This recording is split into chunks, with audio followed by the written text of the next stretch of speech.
Nikki, the name we finally gave my younger daughter, is not an abbreviation. It was a compromise I reached with her father, for, paradoxically, it was he who wanted to give her a Japanese name, and I, perhaps out of some selfish desire not to be reminded of the past, insisted on an English one.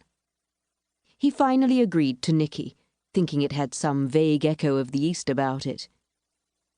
She came to see me earlier this year, in April, when the days were still cold and drizzly. Perhaps she had intended to stay longer, I do not know, but my country house and the quiet that surrounds it made her restless, and before long I could see she was anxious to return to her life in London. She listened impatiently to my classical records, flicked through numerous magazines. The telephone rang for her regularly, and she would stride across the carpet, her thin figure squeezed into her tight clothes, taking care to close the door behind her so I would not overhear her conversation. She left after 5 days. She did not mention Keiko until the second day. It was a grey, windy morning, and we had moved the armchairs nearer the windows to watch the rain falling on my garden.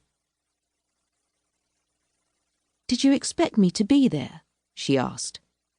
"At the funeral, I mean." "No, I suppose not. I didn't really think you'd come." It did upset me, hearing about her. I almost came. "I never expected you to come." "People didn't know what was wrong with me," she said. "I didn't tell anybody. I suppose I was embarrassed. They wouldn't understand, really.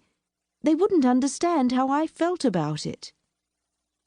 Sisters are supposed to be people you're close to, aren't they? You may not like them much, but you're still close to them. That's just not how it was, though. I don't even remember what she looked like now. "Yes, it's quite a time since you saw her." "I just remember her as someone who used to make me miserable. That's what I remember about her. But I was sad, though, when I heard." Perhaps it was not just the quiet that drove my daughter back to London, for although we never dwelt long on the subject of Keiko's death, it was never far away, hovering over us whenever we talked.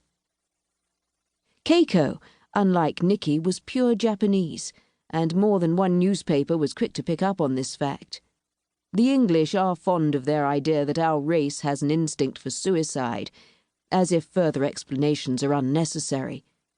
For that was all they reported, that she was Japanese, and that she had hung herself in her room.